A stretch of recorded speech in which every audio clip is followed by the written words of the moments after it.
Hi అండి. చాలా మందికి మాకు ఊర్లో కుడుతున్నాము, డబ్బులు ఎక్కువ ఇవ్వరు, నార్మల్గా పైపింగ్ వేయమంటారు. ప్రతి దానికంటే బ్లౌజ్ అంతా కుట్టేసుకోండి. ఇలాగా బ్లౌజ్ కుట్టిన తర్వాత పైపింగ్ ఇలా రెడీ చేసుకోండి. ఫస్ట్ మనం పైపింగ్ అటాచ్మెంట్ చేసుకున్న తర్వాత ఒక సైడ్ ఇలా ఫోల్డ్ చేయాలి. మనం ఇది 1.5 దాకా తీసుకోండి, కొంచెం అలవాటు అయ్యే వరకు. తీసుకున్న తర్వాత లైనింగ్ అటాచ్మెంట్ అయిన తర్వాత మనకి ఇది మాత్రము ఎంత అవసరమో అంతనే ఉంచుకోండి. ఇది ఎక్కువ ఉంచుకోవద్దు. ఇది చూసుకోవాలి.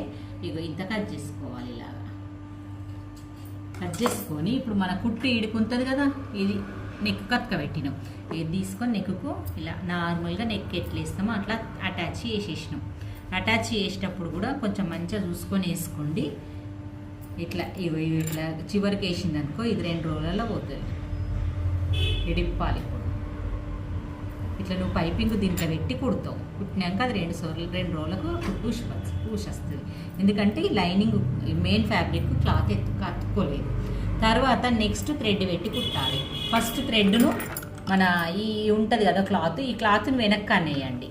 ఈ అతుకు పెట్టిన తర్వాత ఈ క్లాత్ని అన్నిటిని మనం నెక్కేసినప్పుడు ఇది ఇందులో ఉంచి తిప్పుతాం కదా, ఇది వెనక్కి అని దీంట్లో థ్రెడ్ పెట్టి మన థ్రెడ్ ఎంత ఉందో అంత, థ్రెడ్ ఇది ఎంత ఉందో అంత ఇలా అనుకుంటూ మనం కుట్టు స్టార్ట్ చేయాలి.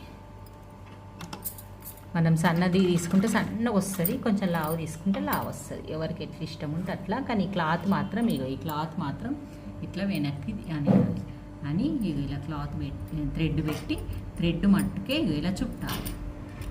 ఇది ఈజీగా చిన్న చిన్న పిల్లలకి ఫ్రాక్లు, లంగాలు, బ్లౌజులు ఏది కుట్టినా సింపుల్గా టైపింగ్ చేయాలి. ఇన్విజిబుల్ మర్చిపోయినాము, మనకు మనీ ఎక్కువ ఇస్తలేరు అన్నప్పుడల్లా మళ్ళీ కుట్టెట్లా రావాలి, థ్రెడ్ మధ్యలో జాకెట్ మధ్యలో రావాలి. ఇట్లా పట్టి కుట్టడంలోనే ఉంటుంది. ఇట్లా అనుకుంటా వేయడంలా గట్టిగా అనుకొని దానంతనే చుట్టి వెనుకకున్న క్లాత్ని తర్వాత ఏమేం చేసుకోవాలి. ఇట్లా అనడం ఉంటుంది సన్నగా. ఎంత సన్నగా అలవాటు ఉంటే మనకు అంటే అంత సన్నగా పైపింగ్ కనబడుతుంది. ఇట్లా అనుకుంటూ థ్రెడ్ మధ్యలో ఆ బ్లౌజ్ మధ్యలో పడాలి కుట్టు. సింగిల్ పాదం ఉంటుంటే వేస్తుంటాం. అప్పుడు సింగిల్ పాదం కాకుండా డబుల్ పాదం మీద కూడా పైపింగ్ వేసుకోవచ్చు. దీనికి ఏం టెన్షన్ లేదు. ఏదైనా దారం పైపింగ్ ఎంత బాగా వస్తుంది. ఇలా వేసుకొని ఈ వెనుక సైడ్ మంచిగా హెమ్మింగ్ చేసేసుకోండి. కొంతమంది హెమ్మింగ్ చేసిన డబ్బులు ఇస్తలేరు అంటే మిషన్ మీద కరెక్ట్ మ్యాచ్ అయితే ఇది కూడా మిషన్ మీద కుట్టేసుకోవాలి. కానీ ఇది మాత్రం ఇంత ఎడలకు ఉంచుకోవాలి. ఫస్ట్ నేను చెప్పిన చూడు, ఇది ఇట్లా కట్ చేసుకోవాలి. ఇట్లా చూసుకొని ఇది మలుపుతావు ఈ వేడికి. ఇంత చాలు మనకు హెమ్మింగ్కి. ఇట్లా నీట్గా హెమ్మింగ్ కనబడుతుంది. ఓకే, మరి మీకు వీడియో నచ్చినట్టయితే మరి లైక్